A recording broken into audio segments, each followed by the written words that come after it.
جی، میرے آج کے کالم فیض عام کا عنوان ہے پنجابی برے اور باقی سب اچھے۔ السلام علیکم۔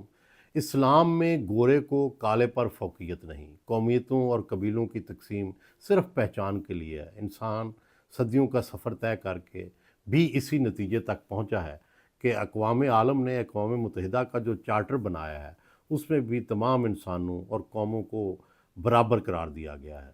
تزادستان میں بالخصوص اور دنیا میں بالعموم انسانوں، قوموں اور قبیلوں کو برابر نہیں سمجھا جاتا۔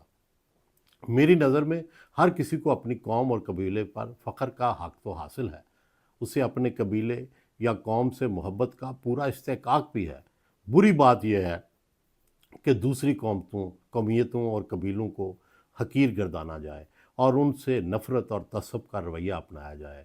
ذاتی طور پر مجھے احساس ہے کہ پنجابی جرنیلوں، ججوں اور جگادری سیاستدانوں نے چھوٹے صوبوں کا استحصال کیا ہے اور ان کی بہت سی محرومیوں اور پسماندگیوں کا یہ سب سے بڑی وجہ ہے۔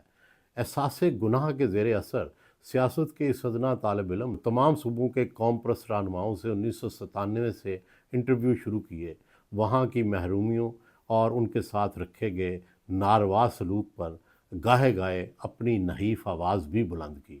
جب بھی موقع ملا سندھ، بلوچستان اور پختونخوا کے ساتھ برابری بلکہ ترجیحی سلوک کرنے کی بات بھی کی۔ اپنی 40 سالہ صحافت میں ہمیشہ کوشش کی ہے کہ کسی کو اس کی قوم، قبیلے، مذہب یا فرقے کی بنیاد پر تعصب کی نظر سے نہ دیکھو۔ اپنے اس ذاتی رویے کا ذکر مجبوری سے کرنا پڑ رہا ہے، وگرنہ یہ تو ہر ایک کا انسانی فرض ہے، اور یہ کوئی کارنامہ نہیں کہ اس کا بیان بڑھا چڑھا کر کیا جائے۔ مگر چونکہ مقطع میں آ پڑی ہے سخن گسترانہ بات کہ مصداق، آج حرف شکایت زبان پر لانا پڑ رہا ہے کہ ہمارے بلوچ، سندھی اور پختون بھائیوں نے یہ ریت اپنا لی ہے کہ پنجابیوں کو بزدل، ظالم، استحصالی اور موقع پرست کہا جائے۔ یہ رسم بن گئی ہے کہ پختون تو بڑے بہادر ہیں لیکن پنجابی بزدل ہیں، بلوچ تو قابل فخر روایات کے حامل ہیں جبکہ پنجابی تو شکست خوردہ اور خوش آمدی ہے۔ سندھی بھائی بھی پنجابیوں کو نہیں بخشتے اور تزادستان کی ہر غلطی کا ذمہ دار انہیں ہی قرار دیتے ہیں۔ انہی رویوں کا نتیجہ یہ ہے کہ ایک زمانے میں کراچی میں پنجابیوں کو چن چن کر مارا گیا، بہت سو کو اندرون سندھ سے نکال دیا گیا۔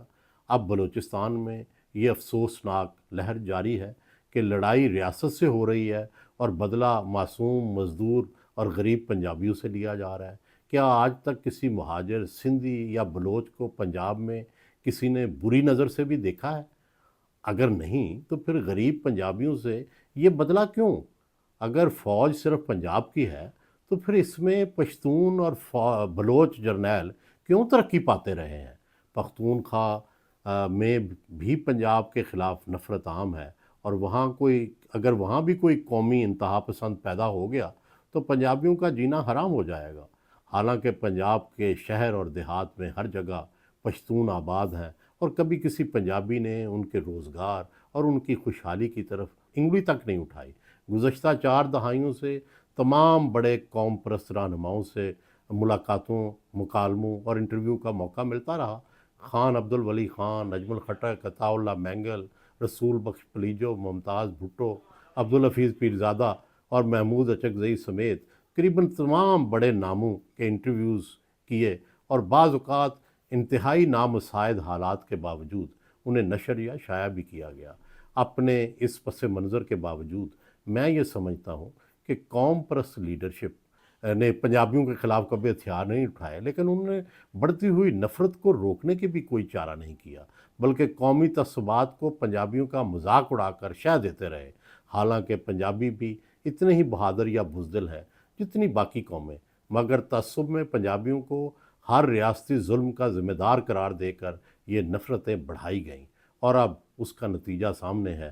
بلوچستان میں کئی سالوں سے آپریشن چل رہا ہے اور رکنے کا نام نہیں لے رہا۔ پختونخوا میں آگ اور خون کا کھیل جاری ہے۔ سندھی بقول بانی MQM الطاف حسین سب قوموں سے عقل مند سیاستدان ہیں، اس لیے وہ جب چاہیں قومی دھارے میں شامل ہو جاتے ہیں اور جب چاہیں پنجاب کے خلاف شکایات کا دفتر کھول دیتے ہیں۔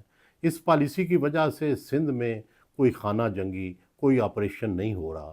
پنجابیوں کے خلاف جو الزام تواتر سے لگایا جاتا ہے اور جسے بہت سے پنجابی بھی تسلیم کرنا شروع ہو گئے ہیں، وہ ہے حملہ آوروں کے خلاف مزاحمت نہ کرنا اور بزدلی دکھانا۔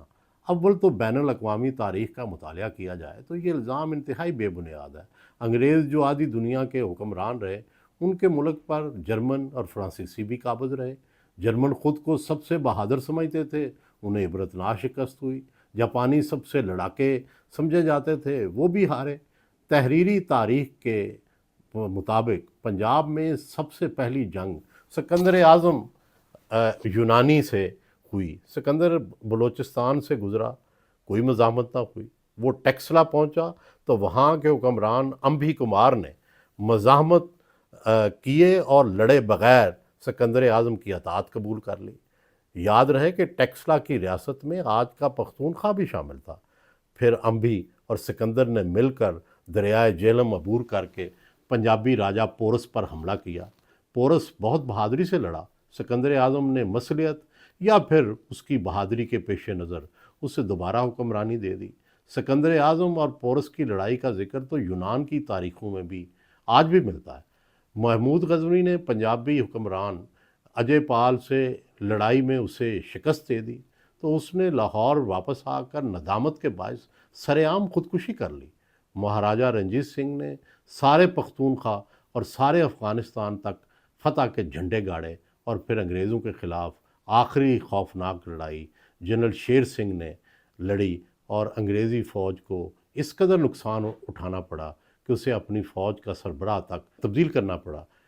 یہ چیلیاں والا میں جنگ ہوئی۔ یہ چند واقعات پنجابیوں کو بہادر ثابت کرنے کے لیے نہیں بلکہ یہ ثابت کرنے کے لیے لکھے گئے ہیں کہ قومیں کبھی فتح یاب ہوتی ہیں تو کبھی شکست بھی کھا جاتی ہیں۔ نہ پنجابی کسی اور قوم سے بلندتر ہے اور نہ کسی سے کمتر ہے۔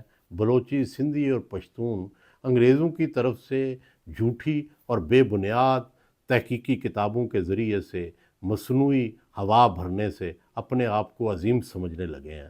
حالانکہ انگریز، نپولین اور ہٹلر سمیت جس سے لڑے اسے چھوٹا بنانے کی کوشش کی، یہی پنجابیوں اور اس کے ہیروز کے ساتھ ہوا۔ کرنل سینڈمین، اولف کیرو، ڈینزل ابٹسن اور جان و ہیری لارنس نے پنجابیوں کو بزدل اور باقی قوموں کو بہادر قرار دیا۔ حالانکہ پنجاب پر آج تک نہ کبھی بلوچ حکمران رہے نہ سندھی۔ افغان اور پشتون ضرور رہے مگر یہ مقامی افغان نہ تھے۔ مغل، لودھی اور افغان سارے شمال سے آتے رہے اور ان کا مطمع نظر دہلی ہوتا تھا، لاہور نہیں۔ اس لیے وہ پانی پت جا کر ہی پہلی لڑائی لڑتے تھے۔ پنجاب کے خود دلی دربار سے کبھی تعلقات خوشگوار نہیں تھے، اس لیے دلے بھٹی یہاں پنجاب میں پیدا ہوتے تھے۔ آخر میں عرض یہ ہے کہ ہم نے اپنے بابے کو اوپر رکھنے کے چکر میں نفرتوں کو فروغ دے دیا ہے۔ ماضی کے جھگڑوں سے نکل کر حال اور مستقبل کو سنوارنا ہوگا۔ بلوچ ہوں یا پنجابی، پختون ہوں یا سندھی، اپنے آپ کو برتر نہ سمجھے اور دوسروں کو برا نہ جانے۔ اناؤں میں مصنوعی ہوا بھرنے کی بجائے برابری اور احترام سے چلیں۔ یہ نہ ہو کہ پنجاب میں اس نفرت کا رد عمل شروع ہو جائے۔ اسٹیٹ بینک کے سابق گورنر شاہد حفیظ کاردار اعداد و شمار سے یہ ثابت کرتے ہیں کہ سینٹرل پنجاب ہی پورے ملک تزادستان کا معاشی انجن ہے۔ اگر انجن نے اپنے ڈبوں میں خوشحالی کی تقسیم بند کر دی تو پھر سب ہاتھ ملتے رہ جائیں گے۔ پنجابیوں نے تو اپنی مادری زبان پنجابی، اپنے مقامی ہیروز اور اپنی تاریخ تک ملکی مفاد پر قربان کر دی ہے۔ پنجاب سے اور کیا قربانی مانگی؟